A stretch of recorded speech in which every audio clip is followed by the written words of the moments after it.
Rufus Punctum lived a long time ago. No one is quite sure about exactly way.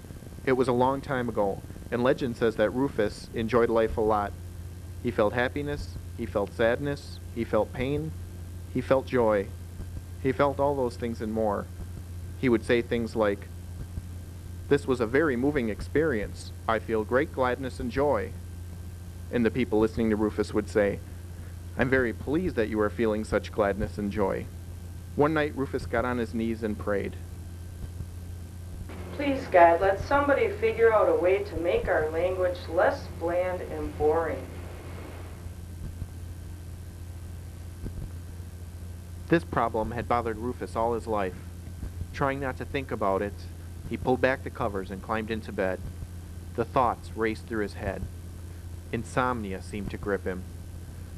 He couldn't sleep, so he got out of bed and went to his writing table. In a mood of despair, putting pen to paper, he wrote, "Why must the language be so inadequate for communicating true feeling and emotion?" He pondered for a minute. That odd curving mark I made at the end of that last sentence. This time he smiled. Thus was punctuation discovered. Punctuation Inc. was a fabulously successful enterprise. That's not surprising. Because if people wanted to do anything more daring than capitalizing the beginning of a sentence, they needed punctuation. The company had a broad line of products: commas, apostrophes, and periods. Question marks, exclamation points. All were marks of punctuation, and there was a broad range of markets. The company sold to consumers who needed a lot of exclamation points to put after words like Golly. and Wow. a special line of punctuation marks was created for doctors. However, it was only legible to pharmacists. The list of customers went on, and there were plenty of imitators too, plenty of competitors who offered the same kinds of products. But they all could trace their origins directly to Punctuation's door. Yes, Punctuation Inc. was a powerful commercial enterprise, but its impact and contributions to society went much deeper than the bottom line. Think of the thousands of lives that have been saved since it became possible for the simple statement, "Fire," to become the urgent cry of, "Fire!"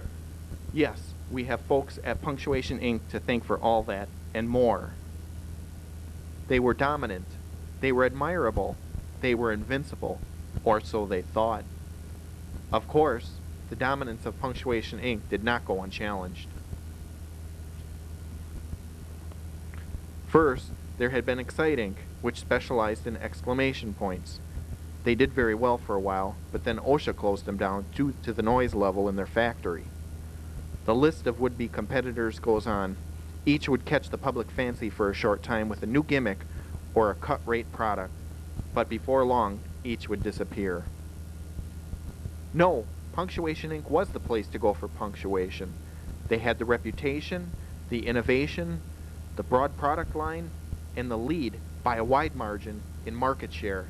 They were the one constant, or so they thought.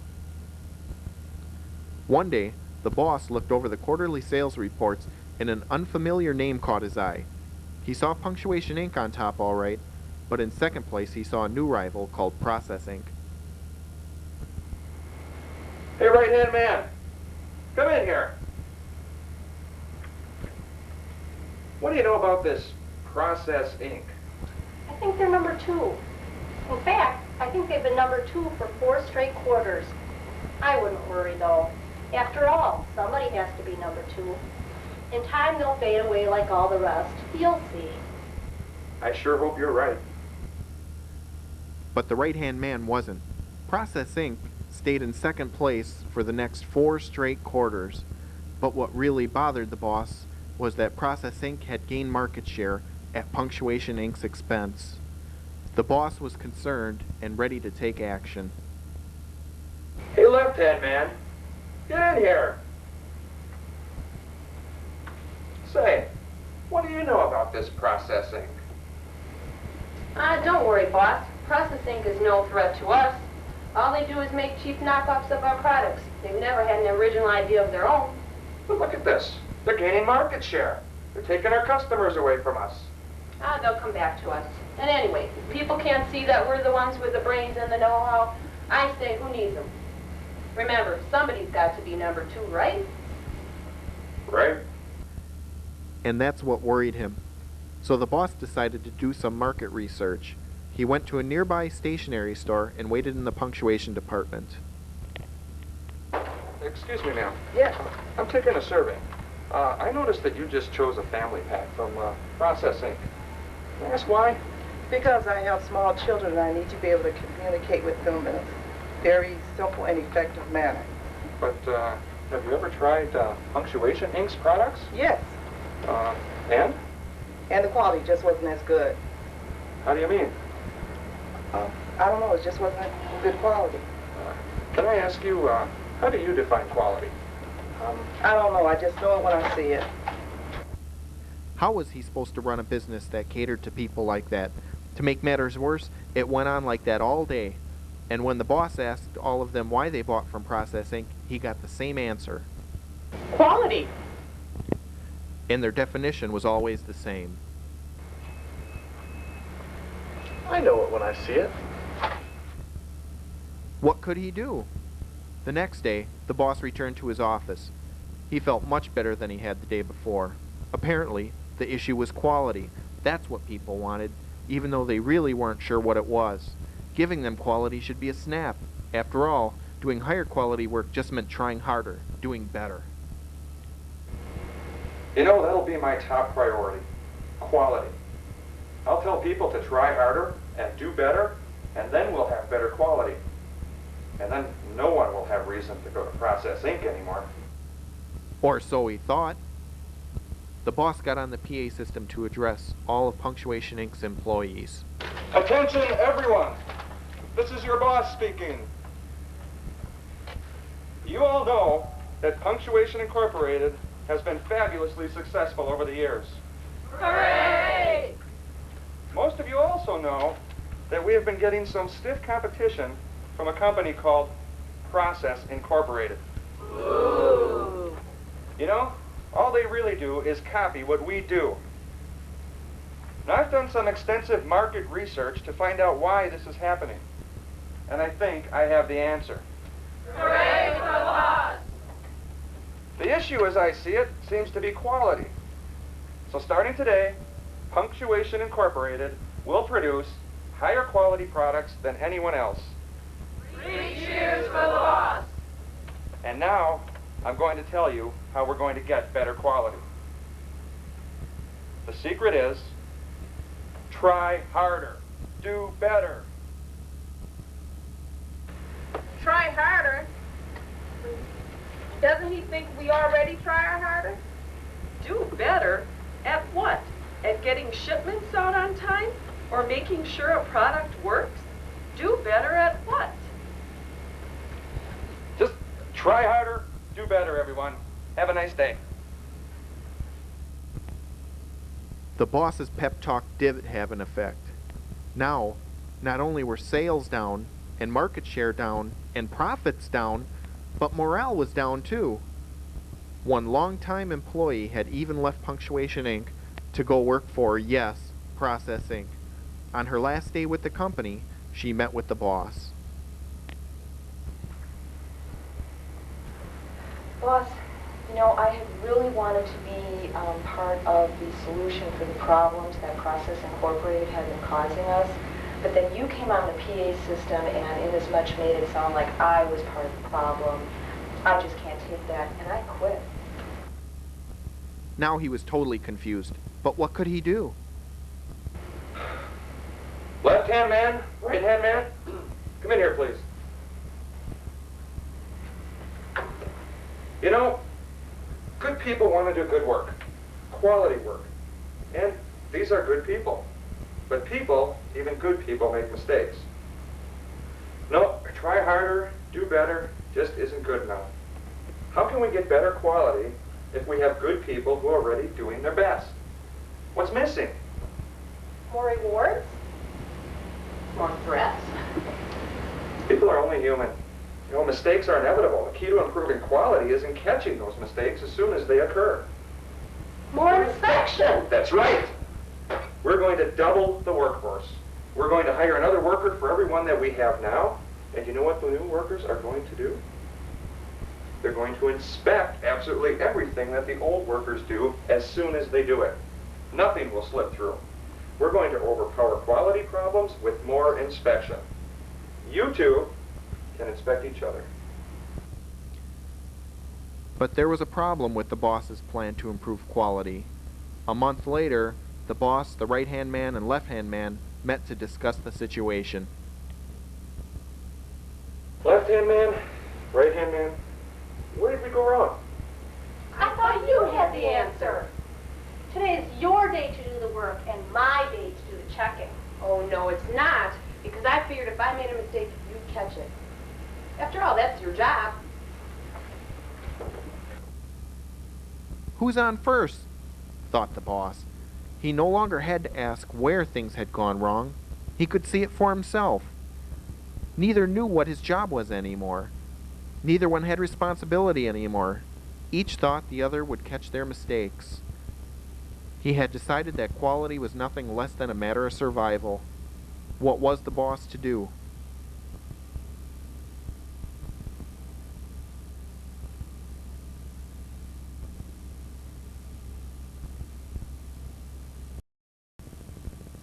He had tried to solve the quality problems and had succeeded only in making things worse. He looked to Parkinson's law, which states, in a closed system, the number of mistakes made expands to fill the inspection capacity available. You know, if my corollary is correct, then we've devised a system in which it's guaranteed that more mistakes than ever will be made. And there's nothing we can do about it. Unless, of course, we change the system. Unless, of course, we change the system. Hey, that's it. I'm not sure exactly how to do that.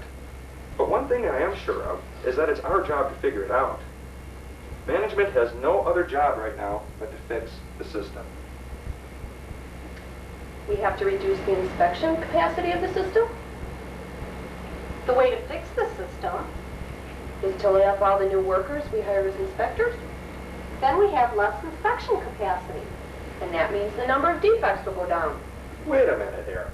You guys are about to make the biggest mistake of all. You know, you lay people off, and that's a breach of faith. It would make morale go down even further. If morale goes down, then quality goes down. If quality goes down, market share goes down. And if profitability goes down much further, then Punctuation Incorporated goes down. And it sure was a lot easier to prevent the mistake from happening in the first place than to have to fix it after the fact. What did you say? I just said it was easier to prevent the mistake than to have to fix it. That's what I thought you said. And then he smiled. Once they changed their way of thinking from an inspection to a prevention mindset, things began to fall into place.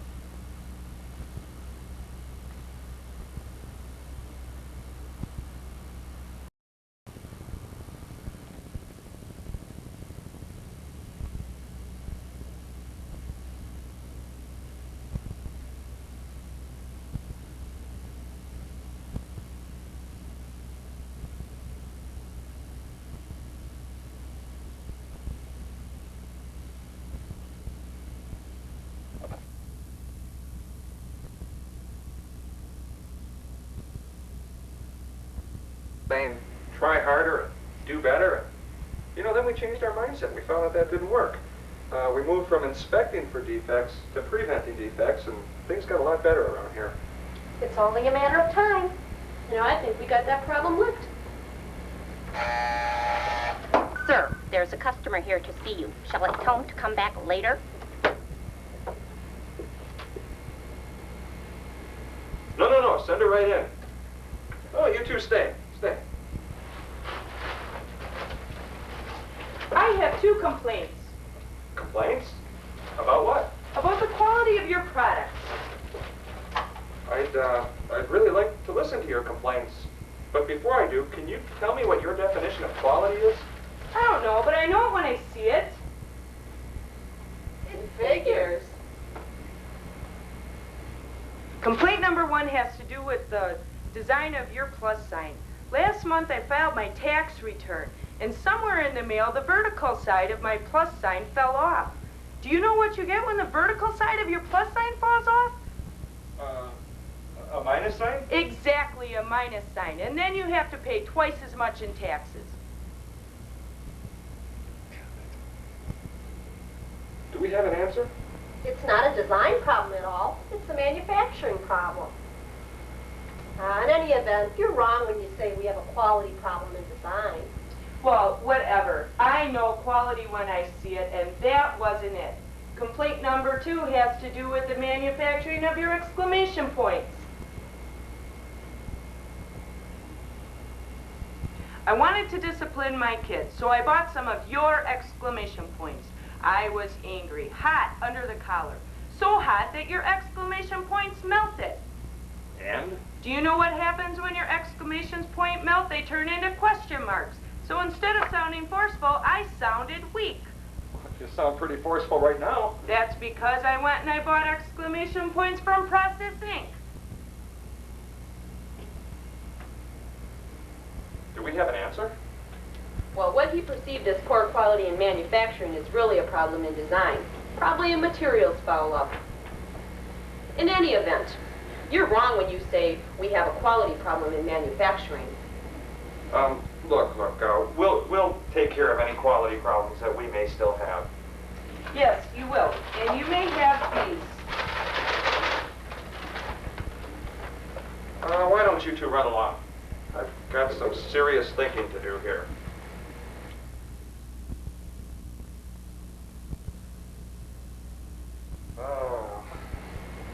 Rufus, old boy, you always said these were some very powerful things, and I never really doubted that, but it's only until recently that I've come to understand just how powerful they really are.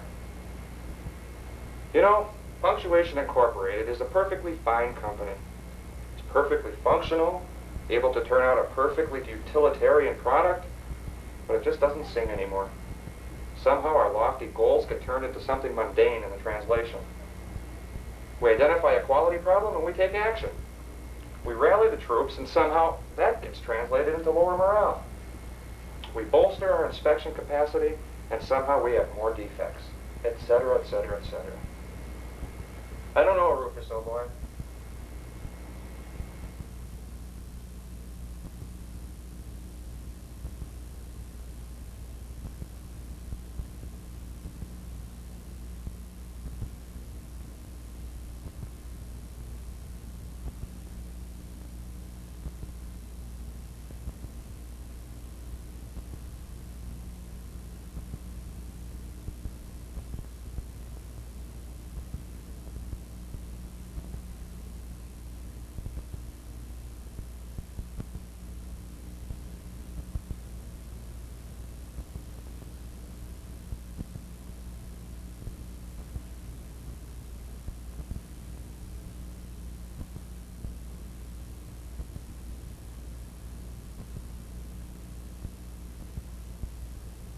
You know, these are all good, valid points.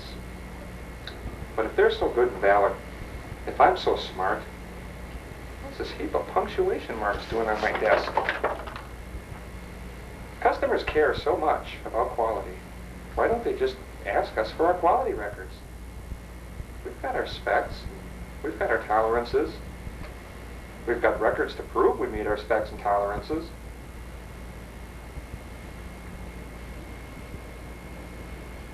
How I see it, our customers tell us we have a quality problem, and we turn to our specs and tolerances to see if they're right. Of course they're right. Customers aren't interested in our specs. They're interested in the answer to one simple question. Did this product do what I expected it to do?